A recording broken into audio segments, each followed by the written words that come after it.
What's up, guys? I'm Josh Mosiman. Welcome to This Week in MXA, episode number 223, presented by O'Neill Racing. Thank you guys for tuning in. Lots of news in the motocross and supercross world. Birmingham Supercross was last weekend. We'll look at that. We'll take a preview of the upcoming Seattle Supercross this weekend in Washington. Also talk about what we've been up to, testing all kinds of bikes, racing this past weekend on two strokes, getting ready for the Blue Crew Invitational this weekend at Glen Helen. Anyone on a Yamaha is invited to that race. Also the California Classic at Paula, and the two-stroke world championships are coming up soon, just 3.5 weeks away at Glen Helen. It's going to be some fun. But in this video, let's talk a little bit about the news going around the world, and especially Haiden Deegan. That guy's topic of discussion, and he wasn't even racing this weekend. Some of the biggest news in our sport right now coming from this past weekend wasn't even from a rider who was at the race. It was actually a 250 West Coast rider, and you guys have all heard about it. Haiden Deegan got arrested. Haiden Deegan is known for being one of the fastest riders on the track, insane amount of talent, insane amount of confidence,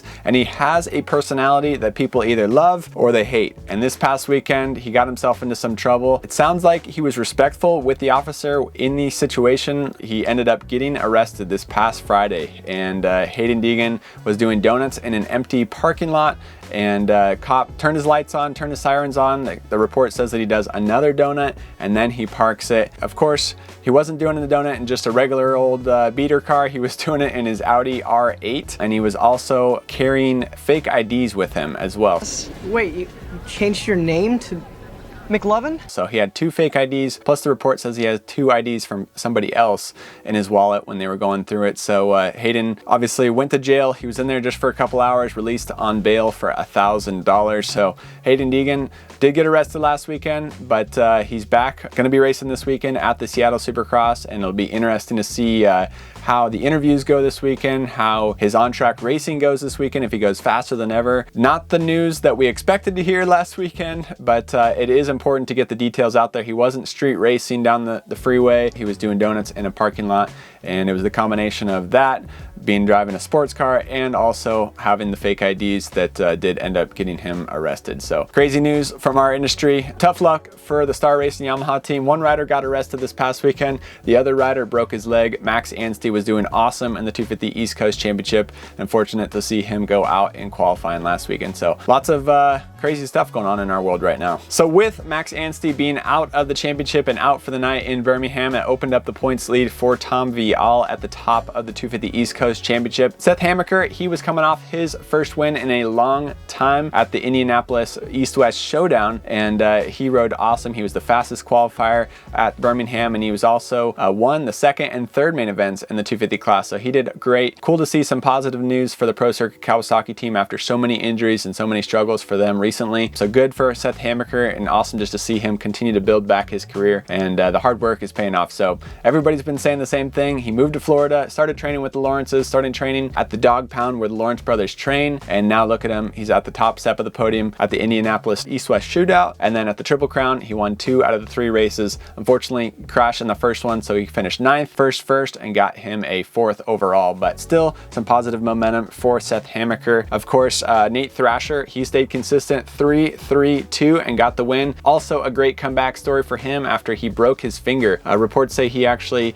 had another rider crash into him during practice at the Star Racing Yamaha facility a couple weeks ago. He had surgery on it through the last race, had a weekend off to recover, and went back to racing and got the win. So congratulations to Nate Thrasher. Also, RJ Hampshire rode really well. He won the first main event, 2nd, and then 5th, and he ended up 2nd overall. Tom Vial, consistent as well, 2-5-3 for 3rd overall, and good stuff for the points leader in the 250 East Division. Also, shout out to Max Voland. He finished 6th overall with a 4-6-10. Great to see him with that handbrake, you know, overcoming injuries, overcoming challenges of not being able to use his right foot to hit the rear brake pedal. Also, Carson Mumford rode great. He was 5th in the first race, 4th in the second race, and unfortunately crashed and sprained his ankle in the last one. So I was so heartbroken. We just had an interview with Carson Mumford by our guy Jim Kimball on our website. You can read it there, where he talks about building back his career. He's ridden for so many different teams. He's gone through so many different injuries. He's just trying to be that guy who stays solid and keeps it on 2 wheels, and he was doing so good this last weekend at Birmingham. So congratulations, Carson Mumford, up there in the top 5, battling at the front and doing really well. So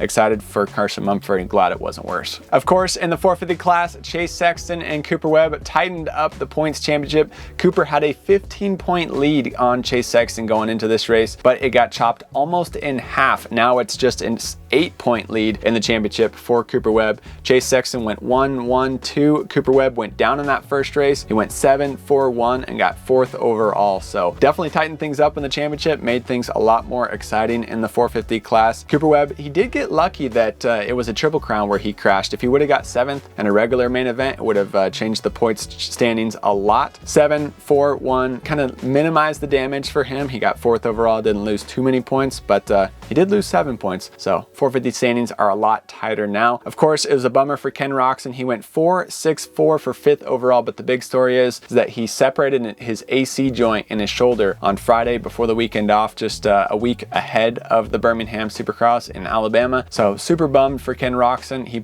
made a long post on Instagram describing the details of each race and each practice, how hard it was for him to ride with that injured shoulder, and he basically said now it's going to be up to recovery in between the rounds, and he's probably not going to be able to do a lot of riding or training in between races, just kind of recovering, working on that shoulder, doing some therapy. Tough luck for Ken Roczen, and definitely a bummer for the top of the class. Looking ahead to this weekend, Seattle Supercross, it's going to be an exciting one. The Seattle Supercross track is known for being the most rutted and challenging track of the year. It's pretty much always rutted because it's always raining in Seattle. Last year, it was Chase Sexton and Cooper Webb battled all the way down to the wire. Cooper Webb did get the win, and Chase Sexton was all over him at the finish line though. Man, Seattle Supercross is always one of the gnarliest tracks. Last year was probably the worst track you could possibly get because it was just muddy enough to where there was ruts all the way across the track. Pretty much no smooth lines on the Seattle Supercross track, but it was also just dry enough to where the riders could still double and triple through the rhythm lanes. It's just chaos at the Seattle Supercross. The ruts are just so gnarly. It's always so soft. So hopefully it's not like that this weekend, but if it is, I'll just be glad that I'm not on the track racing it. It does look like they have some light rain in the forecast this week, and it's just going to make it more difficult for the Dirtworks crew to put the track together. But as of right now, Google weather is showing sunny on Saturday, so that's a good thing for racing, but it's going to be a challenge for Dirtworks to get this track put together. Of course, looking at the track for this weekend, no sand sections on the cards for this weekend. They do have a whoop section with a couple jumps into it. We've seen that earlier in the year where they've actually changed the track layout to make the whoops first and then put the jumps afterwards, just because they're trying to make whoops safer this year. Have riders not carry as much speed coming into the whoops. Also, it's kind of a cool inside single. It's an option lane. You could go outside and come out of the corner and hit a jump, or you go to the inside, have a little roller single in the middle of the corner. Inside singles, we see those all the time at the Nationals. We don't see them in Supercross very often, so should be cool to see how that plays out. And one thing that's great about Seattle, the Pacific Northwest fans are always behind their riders. Last year, this crowd went crazy loud for Levi Kitchen when he won the 250 main event. He's from Washougal, Washington, literally right next to the Washougal National Track. So unfortunately, Levi Kitchen is injured right now and he's not racing the 250 West anyways, but Justin Hill is from Oregon and he has been riding awesome this year. So hopefully Justin can get up there inside the top 10, inside the top 5. Also in the 250 class, super bummed for Jordan Smith. He missed the last race, the Indianapolis East-West Showdown, and then he also had that DNF the weekend before in Arlington. Tough luck for him. He broke 4 ribs, punctured his lung, even had a small laceration in his spleen. So as of right now, it sounds like he'll be on the track this weekend again, representing Triumph on the 250 West Coast. So good luck to him. Excited for that, and excited to see how it works out this weekend at Seattle. One of the main questions that we get about the Seattle Supercross is, why does Supercross continue to go to the Lumen Field, the Seattle Seahawks football stadium, instead of T-Mobile Park, which is the Seattle Mariners baseball stadium, which has a retractable roof? Seattle, Washington is known for being one of the rainiest, wettest states in the US, and why do we go to an open stadium there for Supercross? We want a closed stadium, we want better dirt, we don't want mud races. Well, unfortunately, the T-Mobile Park does not have the ability to host a Supercross for a couple different reasons. We talked to FELD Entertainment's Dave Prater, Director of Operations, and he kind of gave us the full rundown rundown. One big reason is the pits. T-Mobile Park does not have a place for the Fan Fest, and Fan Fest is a big deal. Last year, Seattle Supercross had 58,000 fans and 58,000 tickets sold, and they had 31,000 people going through the pits all day long at Seattle. So that's a big deal. T-Mobile Park, they don't have the ability to do that. So Supercross, if they were to go to T-Mobile Park, would have to rent out those same halls at Lumen Field for the pits, and then riders would have to transfer between stadiums. Fans would have to transfer between stadiums. It would be kind of a mess, like we saw at the San Francisco Supercross the last 2 years. So not a great opportunity, not a great idea. Another big reason is because of opening day.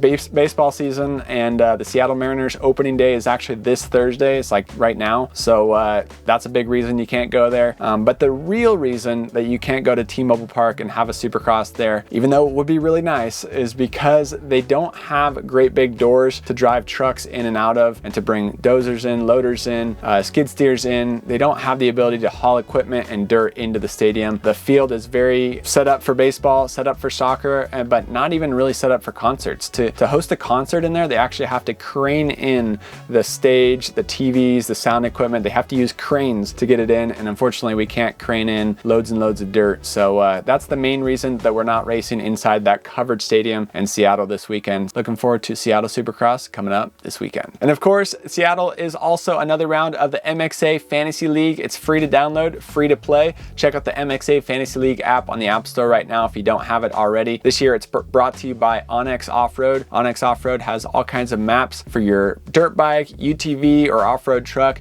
Get you dialed in on knowing where to go and have some fun. Also, this weekend we're giving away a $500 shopping spree to motorsport.com. Gotta say thank you to them. They're huge supporters of the Pacific Northwest, being from up there, and they're also big supporters of motocross action. They sponsored our recent 2025 MXA 85 shootout that we're working on, and so we're giving away $500 to the winner of the MXA Fantasy League app, $500 shopping spree to Motorsport. But we're also doing a cool discount code for anybody that's watching this video. It's $20 off your next order of $100 or more on motorsport.com. So just use the link in the description on our YouTube video or on our website. You'll save 20 bucks on any order of $100 or more with motorsport.com. Last weekend I had some fun racing at Glen Helen on Pasha's KTM 150, getting ready for the World Two-Stroke Championship. I lined up the 150 and the 450 class and had some fun battling with everybody there. So looking forward to the Two-Stroke World Championships coming up. It's Glen Helen, and it's going to be a lot of fun. So hope to see you guys there. We got classes for all ages and riders, all on two strokes, and it's going to be a good time. Big money in the Pasha 150 Open Pro class. The over 30 and over 50 Pasha 150 races have some big money, as well as the Open Pro class. Heard Carson Brown's coming. Heard there's going to be some good riders coming out this year. So should be a fun time. Thank you guys for watching this video. Also, check out more on our website and YouTube channel. Like I mentioned, we're working on an 85 shootout. Stay tuned for that video coming to our YouTube channel soon and in the next issue of the magazine. Also, we posted a Honda 450 RX cross country video recently. Check that out on our website and YouTube channel, and lots more coming. So thank you guys for watching. See you in the next one.